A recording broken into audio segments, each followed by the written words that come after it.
So you're telling me the dash cam in my car is the reason why my suspension isn't covered under warranty? Well, that's what we're talking about today, and make sure that you stick around to the end because we're also talking about what we think manufacturers should be doing when it comes to recording devices. Hey everyone, welcome back to Trunk Talk. My name is Charlotte. And I'm Gabi. And today, what are we talking about? Today we're talking about dash cams, warranty, and what we think could be improved upon so you don't actually have to put a dash cam in your car. So starting off with what a dash cam even is, essentially it's a recording device. A lot of people mount it in their front windscreen to get a good view of what's ahead of them as they're driving. And this isn't just a great thing because obviously if you get hit or if something happens in front of you, you have a recording of it, but also if you're someone who's parking your car in a not well lit area, shady things happening around you, you actually have footage of what has happened to your car and what's happening to what's going on around you. So you can pick up a bunch of stuff with the dash cam. You can also mount it on your rear window as well too, or even on your sides to get a full kind of 360 view of what's going on around you. A lot of people choose to put this in their vehicle, whether it's new or used, any make, any model. But when it comes to a newer vehicle that's still in warranty, we often get the question, is it going to void it? And that, I think, is a really great and valid question and can sometimes be a little bit of a gray area. But I will say the answer is simpler than you may think. So we know what a dash camera is, we know why people tend to use them, but what's warranty? And let's talk a little bit about what warranty actually is. To give you a little bit of background as to what I know about warranties, I've worked in both the finance office, I've also worked through service, which means on both ends I've either sold extended warranties, I've also been the one who's worked in service and actually did the physical paperwork to send things to get approved and also to get them paid by the manufacturer as by warranty. So I've had a little bit of experience in many different areas.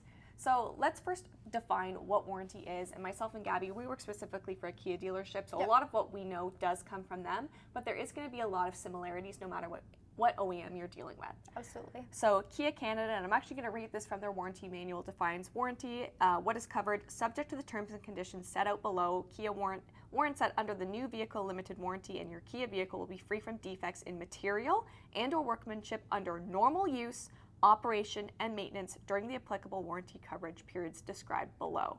So basically, what warranty does is if there is any defect as far as workmanship or internal fault, things are failing earlier than they should, is they're going to cover that. They are going to cover the labor, they're going to cover the parts with genuine Kia parts or an approved remanufactured option. So if something goes wrong, they're paying for it, you're not paying for it under the lifespan. Yeah, exactly, which is really nice. Now, there are a couple things that are not going to be included in that, and that is generally going to be your wearable items. You know, things like oil changes are never going to be covered under your warranty. Brake pads are not covered after the first 1 year. You know, things that are wearable. Headlights. Bulbs, sockets, belts, stuff like that. Things that are designed to wear out. Well, not designed to wear out, but that do wear out.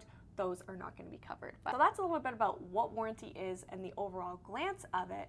So what happens when you go to add accessories? So there are a lot of accessories based on your manufacturer that they may produce. So for example, Kia has their own crossbars, they have trailer hitches, that kind of thing. And as long as it's installed by a Kia professional, then you're good, you're covered, right? Now Kia doesn't actually have a dash cam, but a lot of our customers either want one or have one in their vehicle. Does that void your warranty? Well, no, it shouldn't. And the reason why I say it shouldn't is if everything was properly installed and it's working correctly, then you're all good. However, there's two main different ways you can have a dash cam. Number one is through hardwiring it, which actually plays a part in its electrical components. So if you fry your harness by hardwiring your dash cam, that will not be covered under warranty because that is just not a manufacturer defect. That would be considered damage. And again, some of those things that are never going to be covered under warranty would be damage, so accident damage, stone chips, stuff like that. Also theft, fire, flood, any type of natural disasters. Basically, if it's not due to the manufacturer, it's not going to be covered. The perfect explanation. And then the other way to have a dash cam is essentially if you kind of just plug it into either a USB or the 12 volt or cigarette lighter socket. Those ones are only going to typically work though when your vehicle's on. And a lot of dash cam users want 24-hour recording, which I don't blame them because a lot of stuff happens when your car is parked, right? Especially with theft nowadays. But hang on later into this episode because we're going to talk more specifically about that. So essentially, if you did a horrible job hardwiring your dash cam and made some major errors, I'm sorry, but it's not going to be covered. However, if you installed it perfectly, maybe even got another company to install it and they did a phenomenal job, don't worry, your warranty is not going to be voided. Let's say something happens to your suspension, something breaks down. Your dash cam, when your dealership sees that, they're not going to void your warranty for your suspension. Two completely unrelated things. You're only going to have issues with what was associated with the dash cam, if that makes sense. Yes. Right? And again, that's only if it's something that is traceable, where if it is traceable to the dash camera being hardwired and all of a sudden that is messing up with, the wiring for your stability control, the wiring for your airbags, stuff like that. If it is traced back to that, the dash camera, that is going to be unfortunately on your dime. But just like what Gabby said, is if you're driving along and you've got a sway bar link that comes out, that you can't really trace that back to a dash camera. That's just going to be internal fault, and from there they are going to replace that under warranty for you, which is really the good thing. Yeah. So those are some of the reasons kind of why. So this is a little bit of a shorter episode, I guess, for you guys today. Well, that definitely answers the does dash cams void your warranty question. Yeah. But Charlotte, we have a little bit more to talk about, right? Yes, we definitely do. So I want to talk about Teslas and Sentry mode. So Teslas have 360 view cameras. There's cameras mounted everywhere. And if it detects someone either getting too close or actually touching your vehicle, they start recording. And I think this is phenomenal. Because number one, that they come from that with factory, right? You don't have to install anything. It's just there.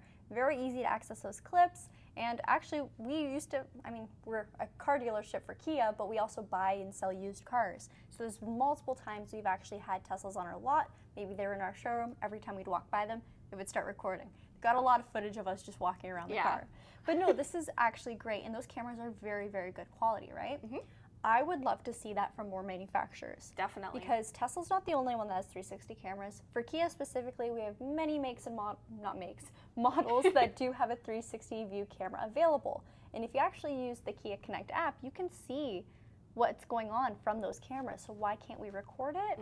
I don't know. I feel like that's something manufacturers could certainly do. Definitely. So if you guys haven't listened to the episode that Gabby and I have done specifically talking about the car theft epidemic in Canada, go and listen to that. Yes. Because we ask a couple questions, and a big thing that we covered in that podcast is the fact that in the early 2000s, there was a huge car theft epidemic in Canada, and that's what resulted in the law requiring anti-theft immobilizers in vehicles. Absolutely. Well, history tends to repeat itself, and we're seeing a resurgence of auto theft again in Ontario, and we want to know what new laws or what new technology is going to have to become standard in order to combat that and to make it harder. And I think that recording, having vehicles that can record, could play a huge role in that. And I think that could be a type of technology that we see come into play, because at least then you've got a record of the crime, and from there you can also hopefully identify what has happened to your vehicle and who has done it to your vehicle too. And also, can it give a design of tracking and stuff like that? Now, there is a couple things that of course would have to be modified to make that a possibility, because that's kind of where the benefit of hardwiring comes, is you're getting that consistent supply of power to the dash cam versus just using the cigarette lighter or 12 volt, I guess. So I don't know. I feel like when it comes to dash cameras, I can kind of go either way when it comes to the hardwiring or the USB debate. Yeah. Because on one hand, I would love a consistent power supply. I love the clean look of, the cords running through the headliner basically. But also, I'm like, would I myself want to mess around with plugging it into the fuse panel? Yeah, I think if I were to go and get one for my car, I would want a professional to install it. So wherever you buy the dash cam, a lot of companies will actually install it for you, and sometimes they even offer a warranty as well too, just for the unit itself. So that would be my best practice. However, it's not overly complicated to actually install a dash cam. People do it all the time. It's fairly simple. I would just take extra precaution if you do have a newer vehicle and it is in warranty. If your car's 10 years old, maybe... And you've got no warranty, maybe not so much. Fly high, enjoy. Another thing I wanted to add is a lot of people think of dash cams just for accidents, but there is so much more you can do with your dash cam, quite seriously. If you're someone who parks, maybe you have an apartment and you have a very, very, very busy, very tight underground garage, you can see everything that happens. You can read that license plate. You know exactly who hit you. Also, just other things that might be happening around the area. You could really help someone out if they're experienced a break and entry to their car that's parked ahead of you. Seriously, you could really do a lot of good with this. My mom actually had her Sorrento that she waited so long for hit by a dump truck. And it was a company truck, and they ran. A lady behind her had a dash cam, and we could see exactly the business's name on it, and my mom got her justice. So, no, it seriously helps out. And a lot of dash cams, I guess depending on your budget, some of them are so crystal clear, like, yeah. and with audio too, it covers your butt, right? Yeah, and if not, if you never use it, sometimes you can catch something and it's a funny TikTok that you can post and people can laugh at. Yeah, there you go. Seriously, you can make total vlogs while driving. Yeah, there you go. So anyways, I guess this is a little bit of a shorter episode for you guys today, but we hope that it answers your question and explains a little bit more about what you can do with warranty when accessories, aftermarket accessories, do come into play. Yep. And then also what we hope to see from manufacturers in the future, specifically regarding the theft epidemic. Yeah. So anything else you want to add? Well, I got a fun fact for the day. Oh, perfect. So this one's not about Kia, it's not about dash cams, but it is about the Subaru Ascent. Ooh. So the Subaru Ascent is one of their larger SUVs. It seats up to 8 people, but guess how many cup holders are in that car? 18 cup holders. I should say cup holders and bottle holders. So Why? I don't know, Yeah. but they're there. Does it add horsepower? all It those does, cup it does, holders? actually, Yeah, I yeah. thought so. Okay. And hydration is key in the Subaru Ascent. So thank you guys so much for listening or watching if you're checking this out on YouTube. If you're listening to us on Spotify, Apple Music, or wherever you get your podcasts, be sure to check out our YouTube channel too. It's called the Kia Hyundai channel, and you won't believe what we film over there. Oh, it'll blow your mind. Yep. And if you are watching this on YouTube, make sure that you head over to Spotify, Google Podcasts, Apple Podcasts, wherever, and rate this podcast 5 stars because it really helps us out. Please, unless it's a 10-star option, then please choose Oh, then 10 hit stars. that. You know it. You know it. All right, you guys. Thanks for listening or watching. Bye. Bye.